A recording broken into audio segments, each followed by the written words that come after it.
Hello दोस्तों, the short के new episode में आपका फिर से स्वागत है। पिछले वीडियो में हमने 100 व्यूज़ का टारगेट रखा था, आपने उसे पूरा किया, उसके लिए आपका धन्यवाद। उसी के साथ शहीद भाई ने कमेंट करके अपना प्यार जताया। अगर आप भी चाहते हो कि आपका नाम भी इसी तरह वीडियो में मेंशन हो तो नीचे कमेंट करना।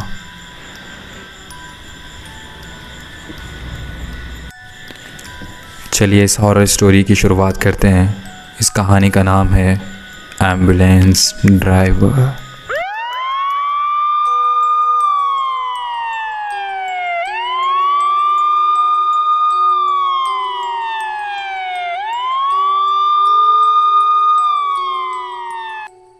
पूरा हिंदुस्तान कोविड-19 के मारामारी से चल रहा था। हमने देखा कि इस महामारी के चलते कई लोगों ने अपनी नौकरी गंवा दी। उनमें से एक था गोपी। गोपी भी कोरोना से पहले अपनी मालिक की गाड़ी चलाकर अच्छा खासा पैसा कमा रहा था। जॉब से निकाल देने की वजह से उसके घर में बहुत परेशानी चल रही थी। बच्चों को पहनने के कपड़े तक ना थे। उसकी बीवी भी बहुत परेशान होकर कहती है कि घर में जो सामान और राशन हमने पिछले हफ्ते उधार लाया था वो भी ख़त्म होने पर है। अब दुकानदार भी सामान देने से मना कर रहा है। ये बात सुनकर और अपनी स्थिति देखकर गोपी के आंखों में पानी आने लगा। ये सब देखकर गोपी अपने दोस्त शंकर के पास गया।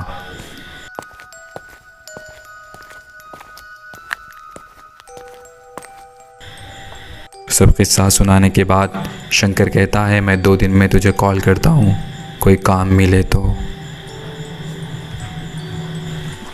ऐसे ही 5 दिन गुजर गए। गोपी के फ़ोन में घंटी बजने लगती है। ये तो शंकर का कॉल है। जब गोपी फ़ोन उठाता है तो शंकर कहता है, गोपी यहाँ एक पास के गांव में एक प्राइवेट हॉस्पिटल है, वहाँ मैंने उनसे बात की है, वो महीना 30,000 देने के लिए तैयार है अगर तू उनकी एम्बुलेंस चलाएगा तो। गोपी ये सुनकर खुश होता है। पहले तो वो शक करता है कि एक एम्बुलेंस चलाने से 30,000।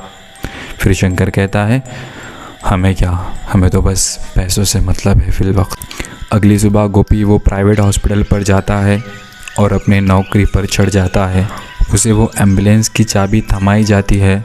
वो एम्बुलेंस के पास जाकर देखता है तो उस एम्बुलेंस पर घास चढ़ी थी, मतलब वो बहुत पुरानी सी दिख रही थी। वहाँ के काम करने वाले गोपी को देखकर घबराने लगे, मानो उनकी आंखों में डर सा था। उनमें से एक काम करने वाला कहता है, साहब इस एम्बुलेंस पर आज तक जितने भी चलाने आए थे उनमें से कोई भी 4 दिन से ज़्यादा ना रुका। सुना है ये गाड़ी रात में अजीब हरकत करती है। ये सुनकर गोपी थोड़ा हैरत में पड़ गया, लेकिन उसने भी सोचा बहुत दिन के बाद काम मिला है, कर ही लेता हूँ। फिर एक टाइम ऐसा आता है वो घर पर सोया हुआ था। रात के करीब 12:30 बज रहे थे। इमरजेंसी केस था। गोपी को हॉस्पिटल से फ़ोन आया। उसे हॉस्पिटल अर्जेंट बुलाया गया। एक एक्सीडेंट का केस था, जल्दी दूसरे हॉस्पिटल पहुंचाना था। उस वक्त गोपी के साथ कोई ना था। वो अकेला पेशेंट और उसकी फैमिली के साथ दूसरे हॉस्पिटल को निकलता। उसने उन्हें दूसरे हॉस्पिटल में पहुंचा दिया। अभी से वापस आना था। रात के करीब 2:30 बज रहे थे। जंगल का रास्ता था। वो अकेला घाट चढ़ रहा था। उसकी गाड़ी एक साइड झुक गई। वो घबराया। बारिश भी हो रही थी। उसने नीचे उतरकर देखा तो पिछला राइट साइड का टायर देखा तो वो फट गया था। वो उतरकर टायर लगाने लगा तो गाड़ी अपने आप बंद हो गई। वो घबराया। फिर उसने बोल्ट टाइट किया। फिर गाड़ी में घुसकर गाड़ी चालू की। वो अपने सफ़र के लिए निकल गया था। गोपी को रात में गाड़ी चलाने की आदत नहीं थी। वो चलाते चलाते सो गया। फिर जैसे ही उसने आँख खोली वो हॉस्पिटल के सामने था।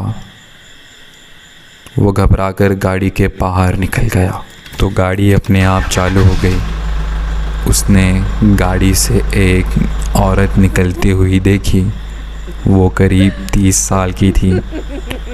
गोपी भी वहाँ ठहर गया डरता हुआ। वो औरत खुश होते हुए कहने लगी, क्या तू भी उन लोगों में से है जो 4 दिन रहेगा फिर भाग जाएगा?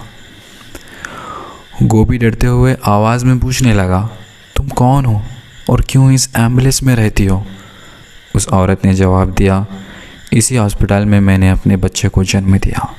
बदकिस्मती से देर से पहुंचने की वजह से मेरी मौत हो गई, पर मेरा बच्चा सही सलामत बच गया। मुझे इसी एम्बुलेंस में मेरी डेड बॉडी को वापस ले जाया गया। तब से मैं इसी गाड़ी में रहकर जल्दी पहुंचाती हूं और सबकी मदद करती हूं। पर मेरा टाइम आ गया है वापस कल जाने का। कल चांदनी रात है, मैं चली जाऊंगी। ये सुनना ही था कि सुबह होने लगी थी, सूरज निकल रहा था, थोड़ा सा उजाला हो गया था, वो अचानक से गायब हो गई। अगले दिन गोपी छुट्टी लेता है रेस्ट लेने के लिए, और उस आत्मा का भी जाने का वक्त हो गया था। गोपी उसके बाद से अच्छा कमाने लगता है। वो अब आत्माओं से डरता नहीं है। दोस्तों, अगर आपको ये मेरा सीरीज़ और पार्ट समझ में आता है और अच्छा लगता है तो मेरे चैनल को सब्सक्राइब कीजिए। शायद ये इनकम्प्लीट पार्ट भी हो सकता है। क्या वह आत्मा सच बोल रही थी? मुझे तो नहीं लगता कि वह आत्मा सच बोल रही थी। अगर आपको लगता है, आपकी क्या राय है, तो कमेंट सेक्शन में ज़रूर बताना।